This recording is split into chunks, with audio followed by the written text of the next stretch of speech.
Okay then. Okay. So class, today we are going to study about the new concept that is about the wave functions. हमने last class में we found out the relation that actually group velocity is giving you the particle velocity. The relation between group and phase velocity हमने वो भी निकाली थी. That was coming out to be, yes, Vg is equal to Vp minus lambda dVp by d lambda. ठीक है. And then we also found out Vp is equal to omega by k, Vg is equal to d omega by dk. हमने ये सब relation phase velocity group velocity complete कर लिया था. Today we have to start up with a new concept of wave function. हम इस पूरे unit में किसकी बातें कर रहे हैं? मैटर वेव की. Every time we are talking about matter wave. Phase velocity, group velocity, किसकी बात कर रहे हैं? मैटर वेव की, वो वेलोसिटीज की. ठीक है. अब जो हमने इसमें भी चीजें ली कि कैसे कोरिलेटेड है, how it is giving the particle velocity, वो ग्रुप वेलोसिटी दे रहा है. So in this whole unit we will be talking about matter wave, और मैटर वेव की इक्वेशंस कैसे कैसे निकालते हैं, हम उन चीजों की बात करेंगे. तो वेव फंक्शन बेसिकली है क्या? It's a kind of function which is depending on x and t, or space variable and time variable, represented by a simple symbol psi, right? Symbol है इसका psi, which is a function of x and t. This is our wave function. Okay.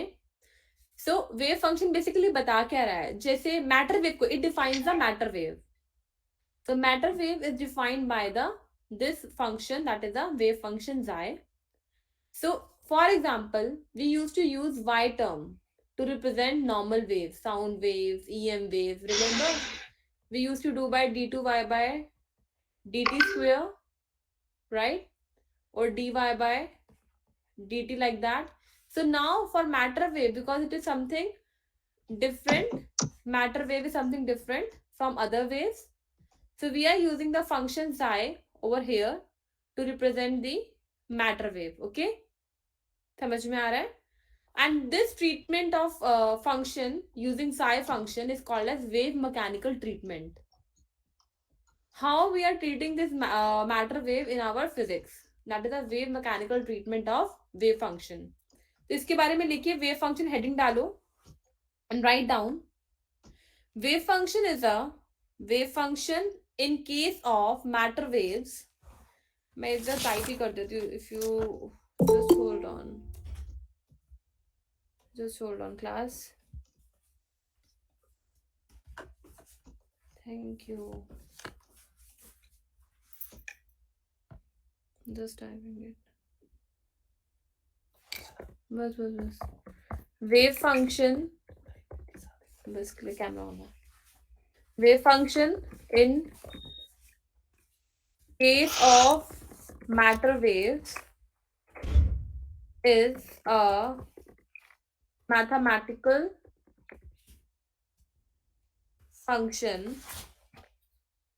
It can be complex or real in nature, either complex number or real number, whose variation with respect to space and time, I told you it's a function of space and time, generates wave packet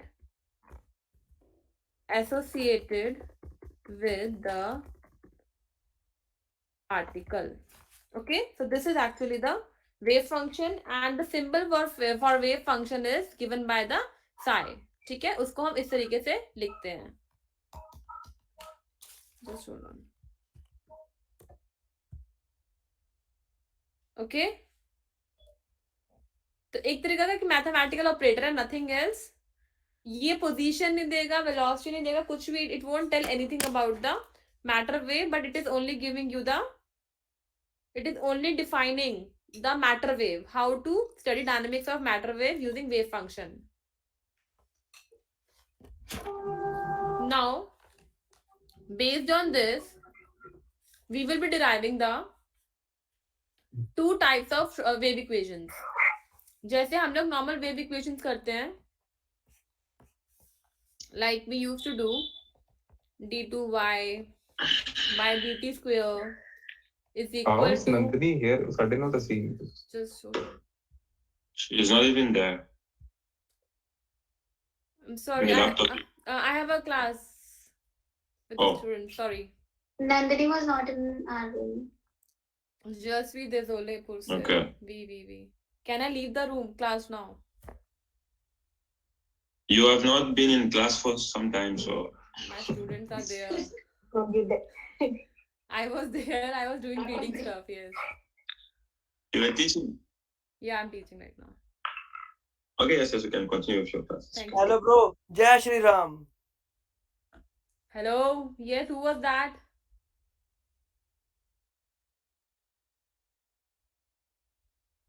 ma'am कोई राम जी दा भगत सीगा यार तुम लोग कैसे बच्चे हो यार, टीचर की बेइज्जती कराते हो। भगती जाग उठी सी जी किसे दी नवकीरत सिंह था कोई, who has left the ma'am Sahil Preet ताजी गई Ni- साहिलप्रीत शर्मा। मैं नहीं था ma'am. Sahilpreet Sharma, who is this? Ma'am दूजा साहिल प्रीत साडी क्लास वाला नहीं था जी, एक और पिया वा विच।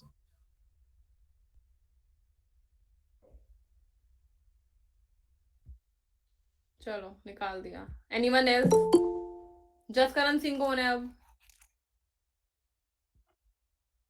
Let it be. Okay. So this is how we define the wave function. Okay. Now, similarly, okay, d2y by dx square जो हम normal waves के लिए करते थे, ये just analogy दे रही हूँ, इसमें करना नहीं, I'm just giving analogy कि कैसे हम transverse और longitudinal waves के लिए we used to define the wave equation. Okay. Now we are going to write this equation for similarly for matter waves. So it will be d2 xi by dx square if we are solving in 1D, or if we are doing 3D also we can use d2 xi by dy square plus d2 xi by dz square is equal to 1 by u square, where u is the velocity of wave, d2 xi by dt square. ठीक है? So we have written the general wave equation for matter wave using the concept of the other wave equations. ठीक है, जो हमने normal waves के लिए पढ़ी हुई है, उसी का concept use करके, बस simply the only difference is the function has changed, the representation function has changed for this particular part. That's it, nothing else. Okay, that y has been replaced by the xi function. From general wave equation for matter wave? Yes, general wave equation for matter wave. This is for matter waves only, not for any other wave.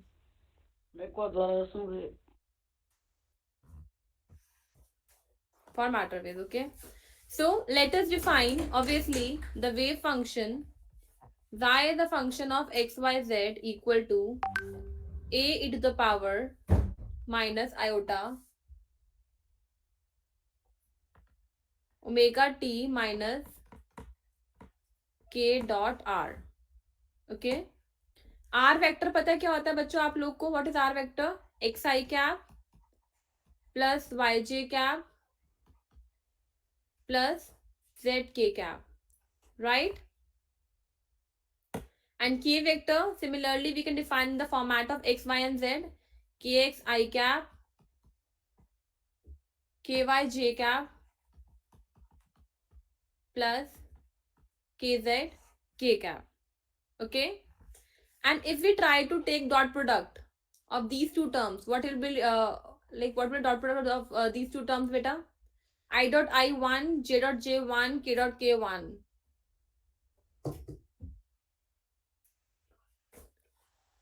So k dot r will be equal to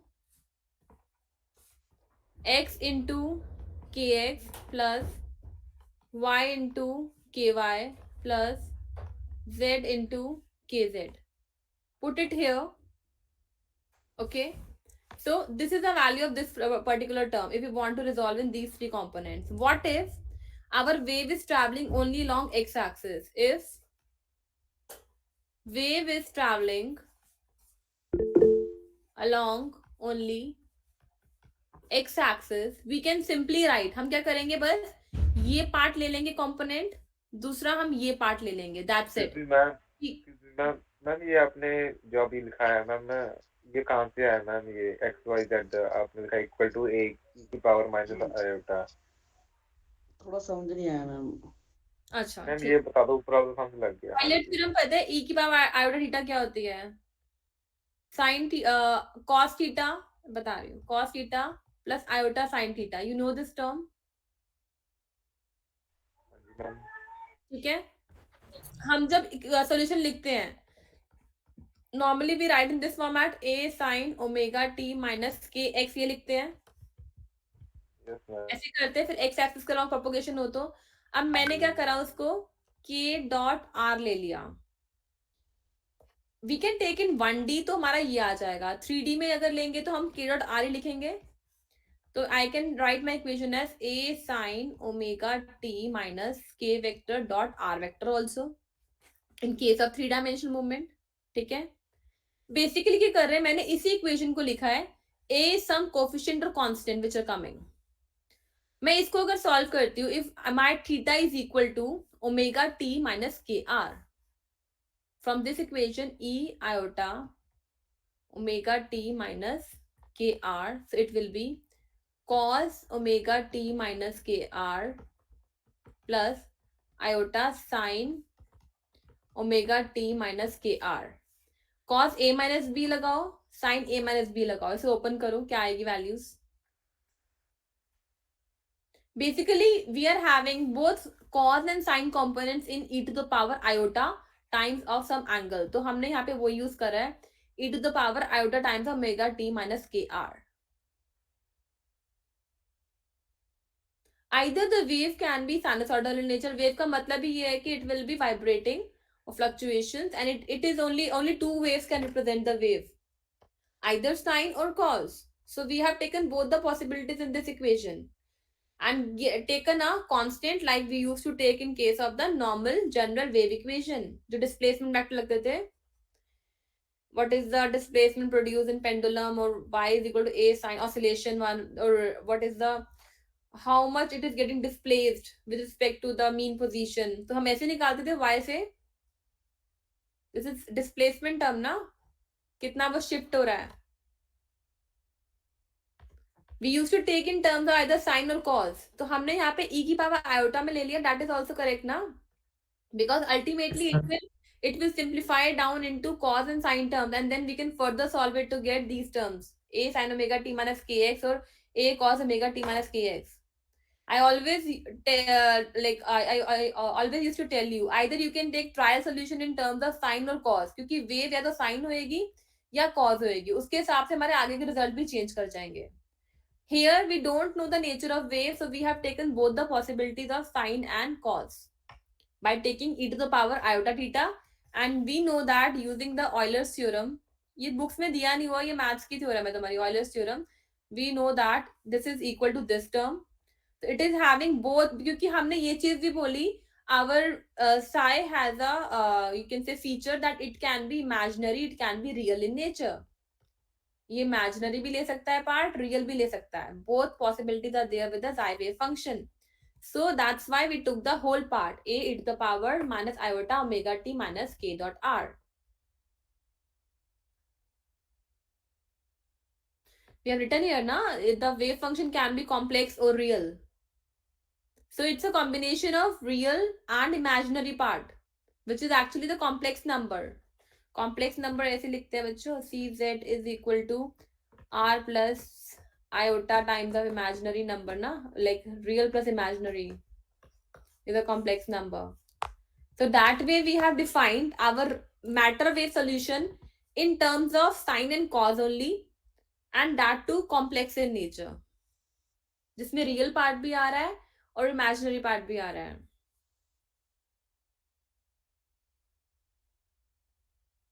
समझ रहे हो? Yes, ma'am. मैंने 3D के लिए equation लिख ली, then I said if we generalize this equation to one dimension, लिख लो, if we generalize this equation to one dimension, then our equation changes to next page पे लिख रही हूँ इक्वेशन में, इसको फर्स्ट मार्क करो, इसको सेकंड मार्क करो.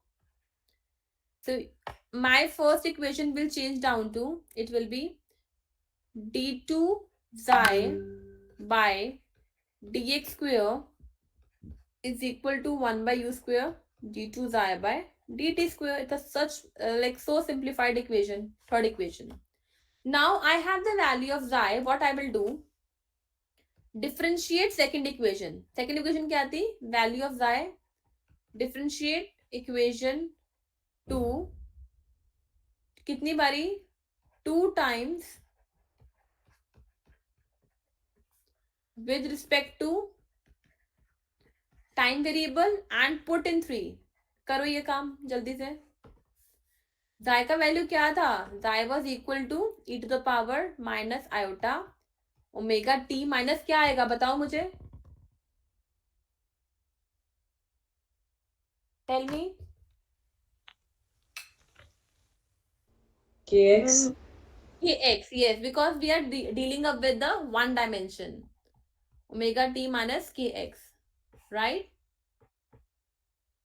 तो इसकी वैल्यू, मैम हाँ जी, ma'am if wave along axis के आगे क्या लिखना?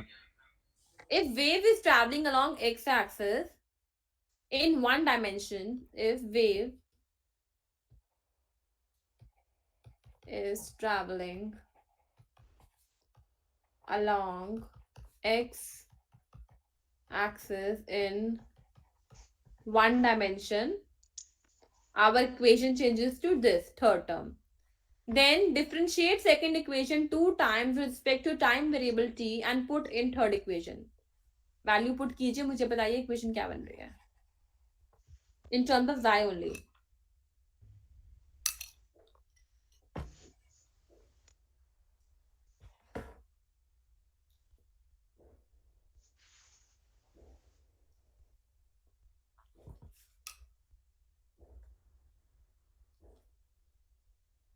जल्दी से बताओ सॉल्व करके.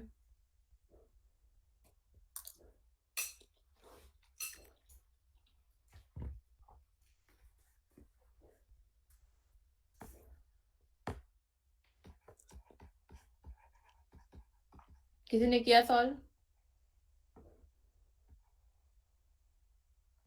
दो बार कोफिशिएंट आ जाएगा टी का, minus iota mega into minus iota mega, square कर देते हैं इसका एंड जाई रिपीट हो जाएगा टर्म पूरा, है ना. Minus minus is plus, iota square is minus, तो माइनस ओमेगा स्क्वायर जाए. ये आ रही है वैल्यू, नहीं आ रही? Yes, ma'am. ठीक है. तो पुट ए, तो बोलते नहीं बच्चे, put A in 3. Our equation becomes d2 xi by dx square is equal to 1 by u square, not 1 by but minus omega square by u square times of xi. Clear? Equation number 4. Now we know that omega is equal to 2 pi times of f and u is equal to f lambda. So omega by u will be 2 pi by lambda.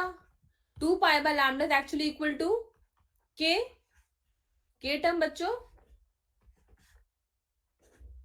तो ये k की value आ गई. ये दोबारा बताना step 2 की है. Okay. महक पूछ रहा है, महक. जी मैम. ओके ठीक है. तो हमारा क्या हुआ, d2 xi by dt square तो डिफरेंशिएट करा इस इक्वेशन को हमने. सेकंड इक्वेशन हमने पीछे मार्क करी थी. तो मेरा आ गया माइनस आयोटा मेगा का whole square into xi term. Minus into minus is plus, but iota square ये पता है ना माइनस 1 वैल्यू होती है आयोटा स्क्वायर की. जो तो माइनस ओमेगा स्क्वायर xi आ गया, इसको हमने यहाँ पुट कर दिया थर्ड इक्वेशन में. We got this value. अब ओमेगा की वैल्यू पुट करिए 2 pi f and velocity v क्या होती है, f into lambda. This is velocity of wave. Okay, velocity v is f into lambda.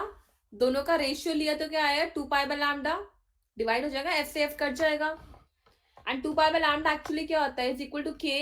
k value के equal होता है 2 पाई बाय लैम्डा. तो मेगा बाय u का whole square क्या हो जाएगा, k स्क्वायर. आएगा के स्क्वायर वैल्यू।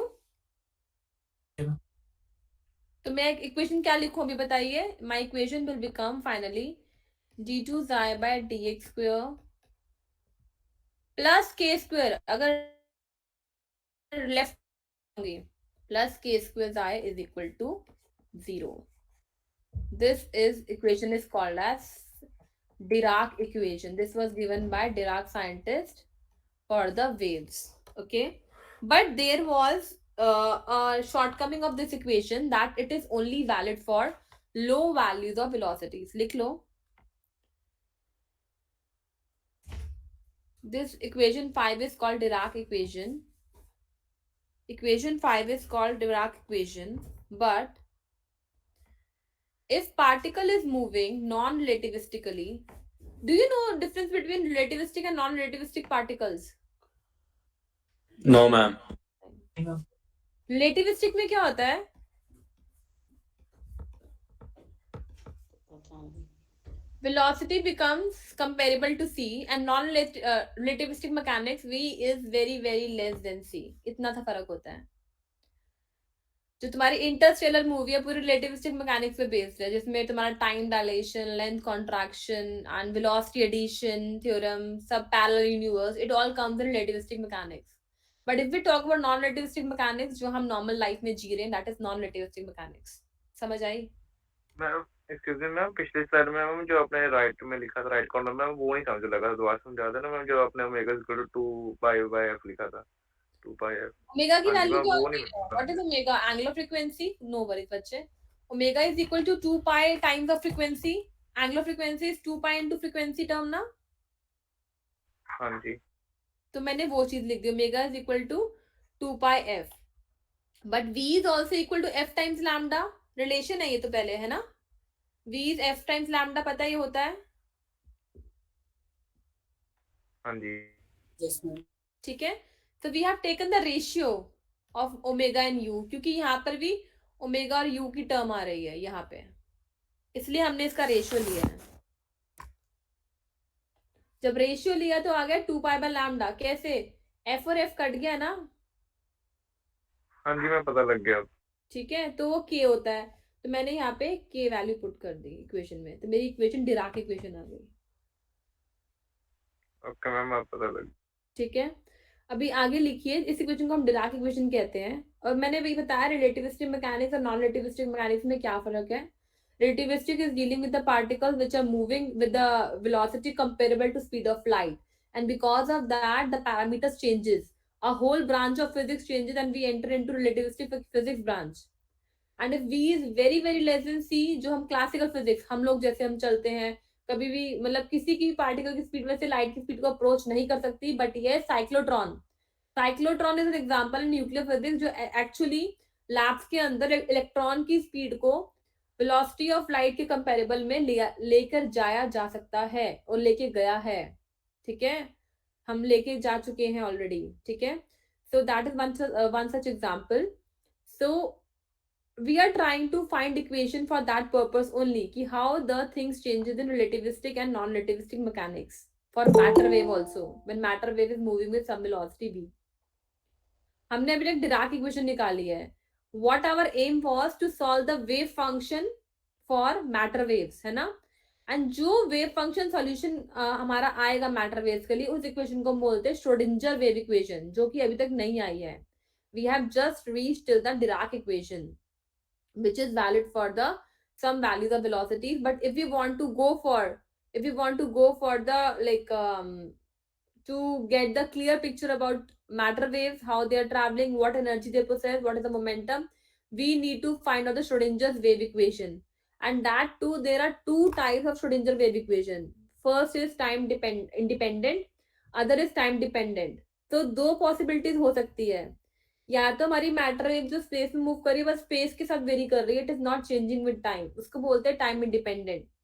अगर हमारी जाय फंक्शन डिपेंड नहीं कर रहा टाइम पे, तो एनर्जी भी वेरी नहीं करेगी, energy will remain a constant term. Similarly time dependent में एनर्जी दोनों में एग्जिस्ट करे, टाइम डिपेंडेंट में energy will very with time. जैसे टाइम चेंज करेगा एनर्जी की वैल्यू भी चेंज करेगी इन टाइम डिपेंडेंट इक्वेशन.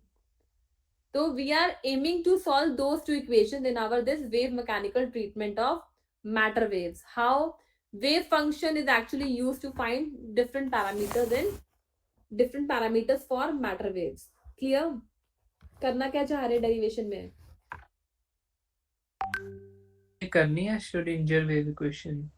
बिल्कुल बेटा, सिलेबस देखा था, सिलेबस में भी है आपके तो ये. If you see your syllabus है ना आप लोग के पास? पहले बताओ. Just hold on.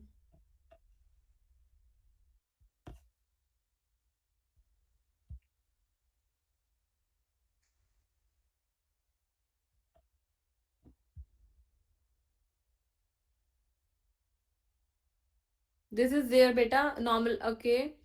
Significance and normalisation of wave function अभी हम करेंगे. ठीक है, वेव फंक्शन पता लग गया. Wave function itself has no meaning. It is just a way to define the matter wave, but it will also give probability of finding a particle at a position. वो उसका square होता है term, वो हम करेंगे आगे. ठीक है, time dependent and time independent Schrödinger wave equation करनी है, बिल्कुल करनी है बच्चे, तभी करा रहे हैं. ठीक है, we have to do time dependent and independent equations. both we have to do. okay, clear? दोनों डेरिवेशंस करनी है हमने. ये हम कर रहे हैं, डेरिवेशन ही है उसकी. कंटिन्यू करें. रिलेटिविस्टिक मैम, रिलेटिविस्टिक वाला कौन सी मूवी पर बेस है? Interstellar, okay ma'am. Lost in space, Interstellar, बहुत सारी मूवीज है इस पे. तो पैरेलल यूनिवर्स. ठीक है, okay, so let's continue. Write down. Suppose that particle is moving. लिख रहे हो बच्चों? should I type? Suppose that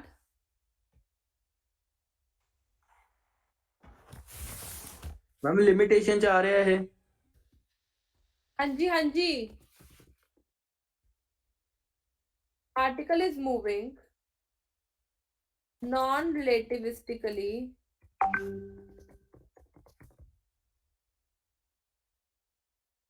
that is its speed is very very low compared to speed of light, then kinetic energy is given by non-relativistic equation. क्या होती है हमारी classical mechanics में kinetic energy की term in terms of momentum? करी थी last class में भी हमने. p²/2. Very good. कैसे निकाली थी बेटा हमने वो? Kinetic energy is equal to half mv² multiply and divide by m, तो इट विल बी p²/2m. ठीक है, क्या कर रहे हो? आप क्या करा रहे हो मैम? मैं श्रोडिंगर की टाइम इंडिपेंडेंट इक्वेशन डिराइव करवा रही हूँ. वेव फंक्शन का वेव मैकेनिकल ट्रीटमेंट देखा, and we are also trying to find the time independent Schrödinger wave equation. वो लास्ट में बताऊंगी ना कैसे आई हमारी.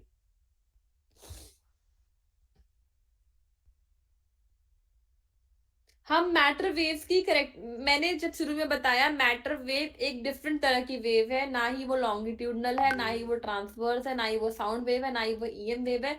वो कोई अलग तरह की वेव है. तो हमें उसके बारे में पढ़ना भी तो पड़ेगा कि वो कैसे टाइम में स्पेस में कैसे मूव कर रही है, क्या कैरेक्टरिस्टिक्स फॉलो कर रही है. We need to study those things also ना. तो that is what we are trying to do. जब तक हम उसकी वेव इक्वेशन नहीं निकाल पाएंगे तब तक हम उसे कैसे सॉल्व कर लेंगे? The wave equation is always required to know the parameters or characteristics of a wave. तो इसमें दो तरह की वेव इक्वेशन बनती है, time independent and time dependent. Schrodinger is the name of scientist. Schrodinger. So this topic is actually covering the derivation of time independent Schrodinger wave equation.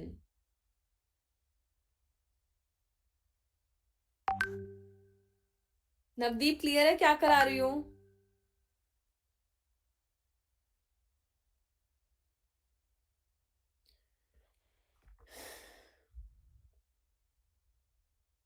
Can I move forward?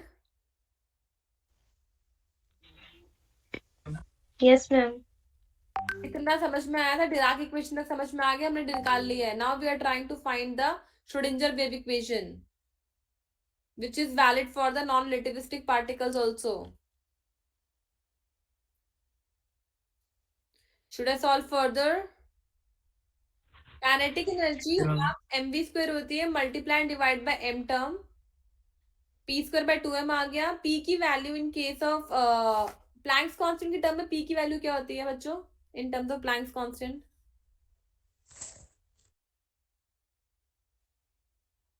बताओ, मैं put करूं value, आप लोग बताओ. h by lambda. h by lambda. Very good. Now multiply and divide by 2 pi. तो क्या हो जाएगा?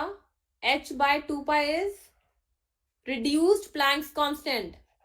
इसको ऐसे मूव मार्क करते, मैंने पहले भी आई थिंक बताया था क्लास में. This is reduced Planck's constant. क्या बोलते हैं इसे?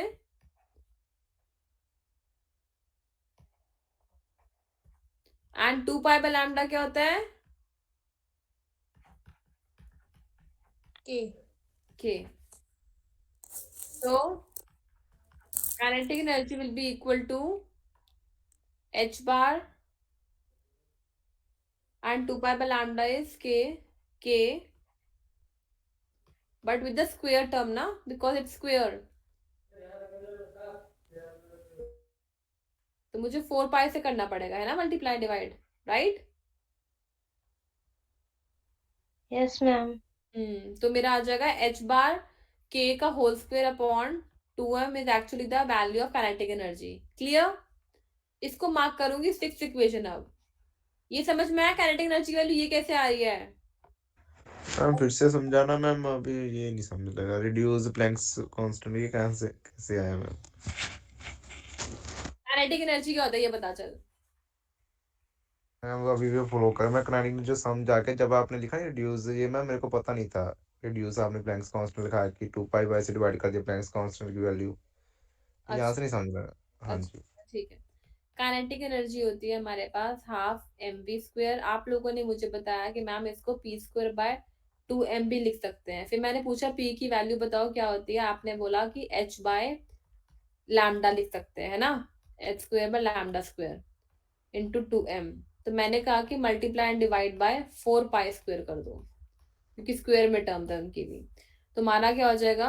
अब मैंने क्या बोला इसमें, क्या मैंने सब्स्टिट्यूशन करी, h square by 4 pi square is actually h upon 2 pi का होल स्क्वायर मल्टीप्लाई में 4 pi square upon 2m lambda square आ रहा है. अब जो ये h by 2 पाई यूनिवर्सली इसको हम रिड्यूस्ड प्लैंक्स कांस्टेंट की वैल्यू 1 by 2 पाई से डिवाइड हो रही है, तो इसलिए इसको बोलते हैं हम रिड्यूस्ड प्लैंक्स कांस्टेंट. और h बार, h को ऊपर से बार लगा दिया, कट कर दिया. This is equal to h upon 2 pi. ठीक है, ये वैल्यू होती है. इसकी वैल्यू होती क्या मतलब, इसको जब h को 2 पाई से डिवाइड करते तो हम इसे, हाँ जी मैम h को बीच से कट लगा रहे हैं. तरीका है रिप्रेजेंट करने का. How do we represent the reduce Planck's constant value? Okay ma'am समझ लग गया. ठीक है, just a way to represent the new term, that's it. And name इसका क्या है? h बार और reduced Planck's constant. h upon 2 pi को कह रहे हैं. हाँ जी h upon 2 पाई को कह रहे हैं, बिल्कुल. तो मेरे पास आ गया h bar square and lambda by 4 पाई. हमने क्या लिया था? हमने k लिया था, है ना, 4 पाई बाय लैम्डा, बिकॉज हमें पता है k is equal to 2 pi by lambda. तो 4 pi square by lambda square will be k square, है ना. तो यहाँ पे आ जाएगा k स्क्वायर अपॉन 2m. अभी क्लियर है सबको ये कैसे आया? Yes ma'am. दुखी मत हो, ठीक है. हाँ जी ma'am. Total energy is equal to kinetic energy plus potential energy. Kinetic पता है, पोटेंशियल कांस्टेंट अगेन, तो हम लेते हैं इसको आगे. Total energy E is equal to kinetic energy h bar square k square upon 2m plus v. k square की value यहाँ से निकालते हैं. क्यों निकाल रहे हैं? Because we will put that value in here in Dirac equation. So k square will come out to be equal to, if we divide, if you multiply the whole equation by 2m, है ना, तो मेरी value क्या आएगी? 2me h bar square k square plus 2mv. इसको वहां ले जाते हैं. 2m e minus v h bar square k square, और k square is equal to 2m by h bar square e minus v. ये समझ आई वैल्यू हमने कैसे लिखी है बच्चों? हाँ जी मैम. ठीक है. Put this value back in here in k square. तो we will get our Schrödinger wave equation. मेरी Schrödinger wave equation क्या आएगी? इसको पहले मार्क कर लेते हैं. Mark it as equation number 7. Put 7 and 5.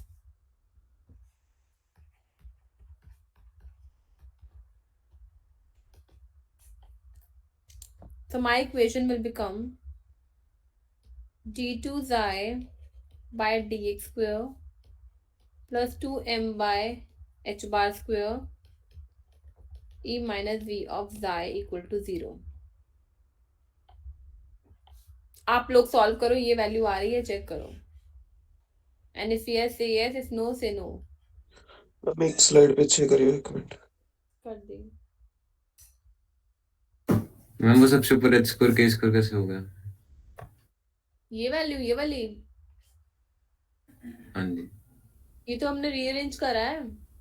सबसे ऊपर वो kinetic energy. मेरी बात सुन, ये समझ में आया step? E is equal to h bar square k square by 2m plus v. ये समझ में आया स्टेप? हाँ बस यहीं पे h स्क्वायर k स्क्वायर वाला मैं क्या किया हूँ. अच्छा, इसमें क्या किया? अच्छा, ये करा है total energy E is equal to kinetic energy plus potential energy. Kinetic की वैल्यू ये निकालनी आई, समझ में आई? ये भी नहीं आई. वो ठीक है ठीक है ठीक. वही पुट करिए, कुछ नहीं करा. काइनेटिक एनर्जी है ये. Kinetic energy, potential energy, total energy. ये रिड्यूस्ड प्लैंक कांस्टेंट कैसे दिखाया गया है? h by 2 pi. ये हर जगह इसको हम लोग कहीं भी किसी सब बुक्स में ना ये दिया होता है. h bar is equal to h by 2 pi value है. जैसे k की वैल्यू होती है 1.38 into 10 to minus 23. Just like that, h bar reduced Planck's constant is h by 2 pi. It's just a constant value.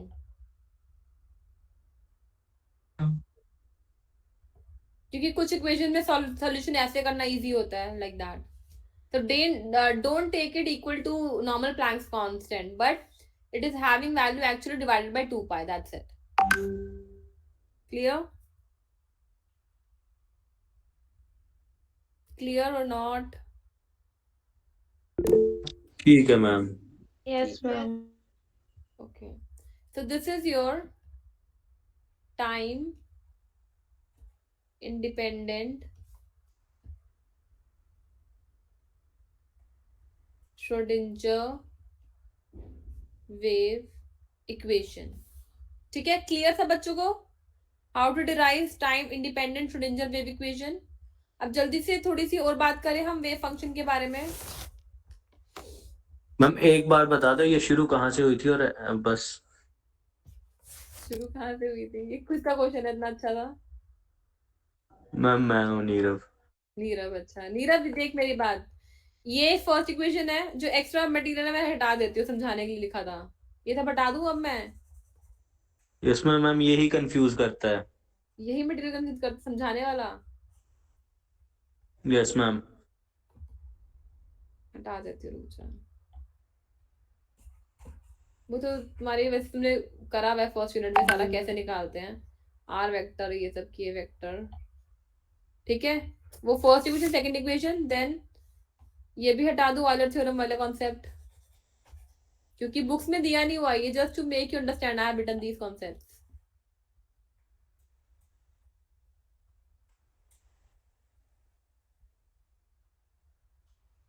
ये slide actually पूरी slide हटा देती हूँ, क्योंकि ये जस्ट एक्सप्लेनेशन आपने क्वेश्चन पूछा था इसलिए आई थी। देन हमारे पास आ गया ये वाली स्लाइड कि हमने कंपेयर किया था, हमने बस 1D में ले ली इक्वेशन, हाँ फर्स्ट वाली को, ठीक है।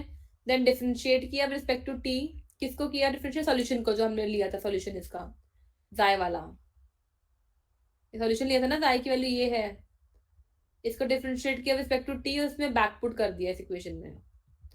तो ये हमारा क्या आ गया, डी टू जाय बाय डी टी स्क्वायर, इसको यहाँ पुट करा, हमारे पास ये टर्म आ गई, ओमेगा यू की टर्म्स में से रिप्लेस कर लिया, we got this equation, Dirac equation. Dirac के बाद हमने क्या करा, we use the non-relativistic mechanics to find out the value of Schrödinger wave equation.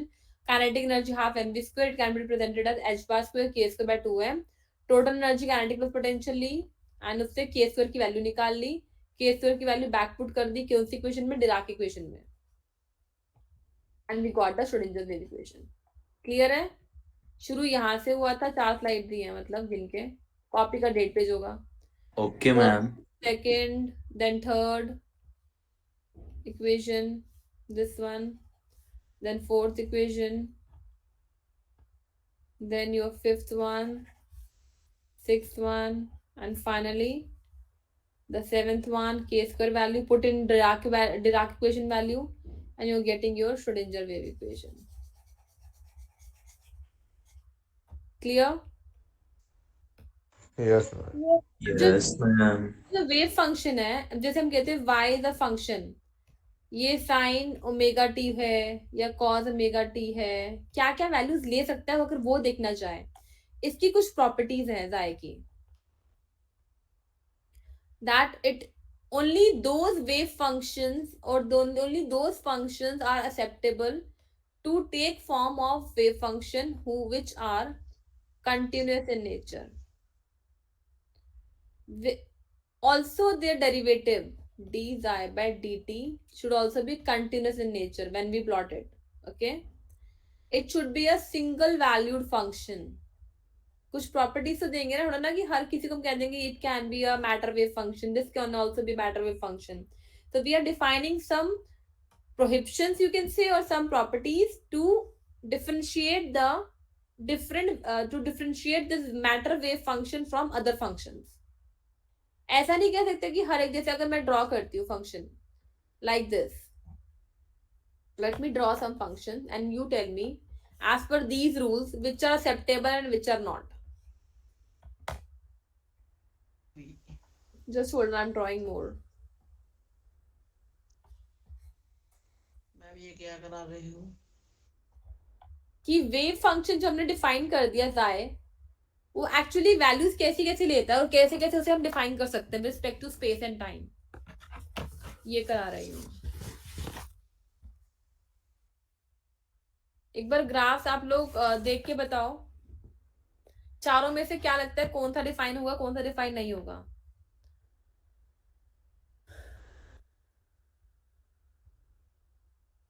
इसमें कंटिन्यूस नहीं है वेव फंक्शन, अगर मैं इसे जाय मानती हूँ,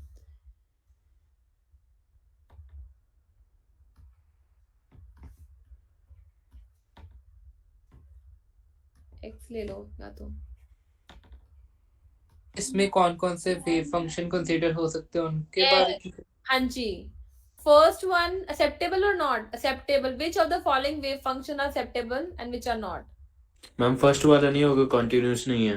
बिल्कुल, तो रीजन ये दोगे, first is not acceptable because it is not continuous. हम सेकंड वाला सिंगल वैल्यू नहीं है। सेकंड वाला सिंगल वैल्यू सेकंड वाला एक्सेप्टेबल है। एक्सेप्टेबल है। अब सिंगल वैल्यूड का मतलब बताऊंगी आपको। हाँ, थर्ड वाला यस, फोर्थ वाला yes ma'am. Acceptable. Derivative should also B continuous. Not acceptable, derivative 0 होगा इसका। ठीक है, अब इसको जो आप कह रहे हो कि सिंगल वैल्यूड नहीं है, क्यों नहीं है भाई? यहाँ पे वन वैल्यू आई, बट एक मल्टी वैल्यूड ये है कि एक पे इसकी वन, अगर मैं ऐसे करती हूँ 1 2 3 4, this is a multi valued. But इसमें क्या, एक पॉइंट पे एक ही वैल्यू दे रहा है, 3 4 वैल्यूज नहीं दे रहा, एक पॉइंट पे एक ही वैल्यू दे रहा है, right, this is a single value, this is completely acceptable wave function. इसका डेरिवेटिव भी कंटिन्यूस होगा, साइन कब है तो कॉस आ जाएगा, कॉस कब होगा साइन आ जाएगा, है ना। This is the only acceptable wave function, rest they are not. Clear और नॉट, ये बताओ। Clear ma'am. ये कॉन्सेप्ट मैम क्लियर है? मैम बता दो, मैम जो थर्ड डायग्राम है उसमें मैम क्यों नहीं है? अच्छा, सेकंड का तो पता लग गया मैम, थर्ड का क्या था? Third is a multi valued ना। अगर मैं एक पॉइंट पे वैल्यू देखती हूँ, रिपीट नहीं हो रही। पहला देखो पॉइंट, अगर मैं इसे लेती हूँ, first point is coming out to be here, second here, third here, fourth here. मतलब x की एक वैल्यू पे 4 आउटपुट वैल्यूज आ रही जाएगी। So it's a multi valued, जाए की ओके मैम। 4 वैल्यूज आ रही हैं, ठीक है। फोर्थ क्यों नहीं है? फोर्थ, इसका डेरिवेटिव कंटिन्यूस नहीं है। If you differentiate it, it's a constant value, it will come out to be 0. You're getting nothing. So it is again non-acceptable wave function. So if you get a question like this in 1 mark or 2 mark, you must know how to give reasoning for a wave function to be acceptable or not. Second भी बता दो। Second कौन बताएगा मुझे, ये बताओ। Who will tell the second one, ये बताओ। मैम कौन सा वाला? Second वाला एक्सप्लेन कर टॉप दो सेकंड। यार, ये वाला second, this one. Yes ma'am, क्योंकि इस पे साई की सिर्फ एक ही वैल्यू आ रही है। बिल्कुल। और एक टॉप पॉइंट एक डाउन पॉइंट, मतलब मैम मैम मतलब साई एक बार में अगर 1 2 3 अगर ले लेते हैं मैम, तो सिर्फ 1 1 आ रहा है। 1 हमारा बार बार रिपीट नहीं हो रहा है। 1 2 आ जाएगा, 1 4 आ जाएगा, 1 5 आ जाएगा, ग्राफ के अकॉर्डिंग देखें। जैसे अगर हम बात करते हैं, एग्जाम से तुम्हें बिठाते हैं, एक सीट पे एक बच्चा बैठेगा तो एक्सेप्टेबल है, एक सीट पे मिड से में 2 बच्चे बैठे हुए, दैट वाज नॉट एक्सेप्टेबल। समझ रहे हो? Multi valued, one state should have one value, one state should not have more than one value, that is multi valued, right.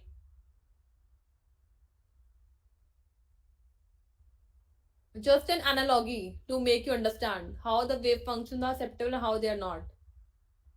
Is it okay? पर फोर्थ भी दस दो। फोर्थ में derivative is not a continuous ना। हमने बोला D, जो second condition है, फर्स्ट कंडीशन हमारी क्या है? एक सेकंड, पेन कहाँ गया? Okay, it's there. First condition है हमारी, psi should be continuous, CTS means continuous. Second condition क्या है? Derivative of psi should also be a continuous. तो डेरिवेटिव अगर हम लेते हैं कांस्टेंट का 0 आ जाएगा ना, we having no value. For always constant अगर हमारा है, it is always not defined, obviously, because its derivative is not continuous. And first में तो जाए ही continuous नहीं है, break point आ रहा है बीच में, did the break, right? Is it Yes, clear ma'am. how the wave function can be classified to be acceptable and how they are non-acceptable? Clear to all? Yes, ma'am. ma'am. Value मतलब एक ही value होनी चाहिए। एक second रुकना, क्या कह रहे हो बेटा? सिंगल वैल्यूड मतलब एक ही वैल्यू होनी चाहिए, डेफिनेट, बस ये। हाँ जी, हाँ जी, बिल्कुल। सिंगल वैल्यू मतलब एक वैल्यू होनी चाहिए एक उस पे आपके। Just hold on, let me share how much we have done and how much it is left in quantum mechanics.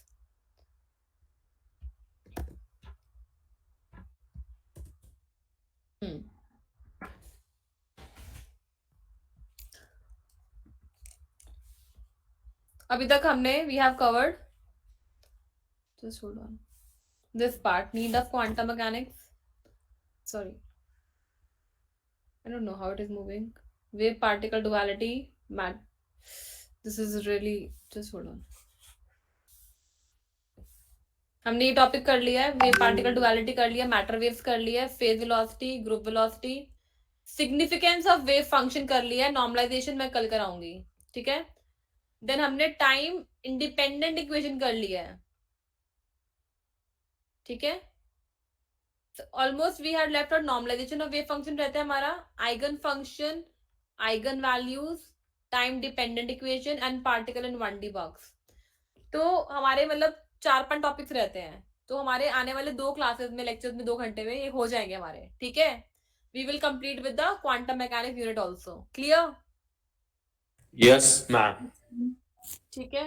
Significance जो सबसे पहले बोली थी वो थी सिग्निफिकेंस की वेव फंक्शन जाए itself has no physical significance.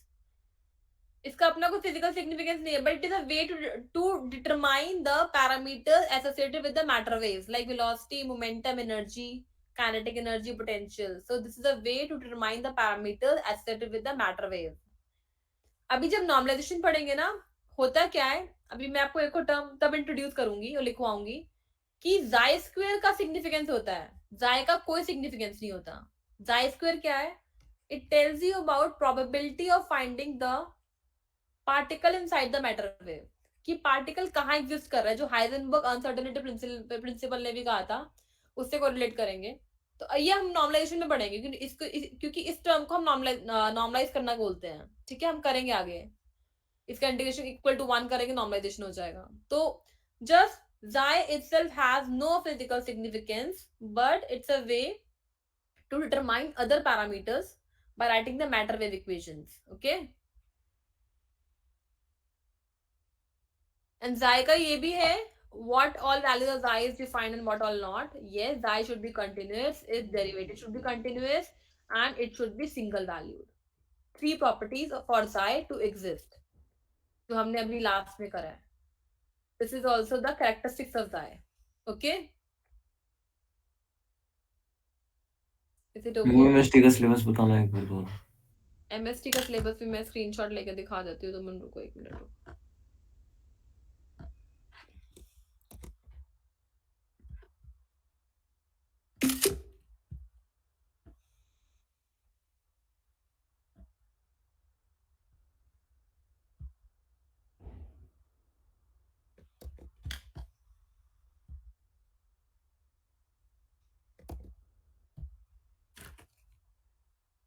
MST में ना तुम्हारा मैं बताती हूँ क्या नहीं आ रहा। That's it. Introduction to LED and solar cell नहीं आ रहा, बाकी सब आ रहा है, बाकी सब कराया है।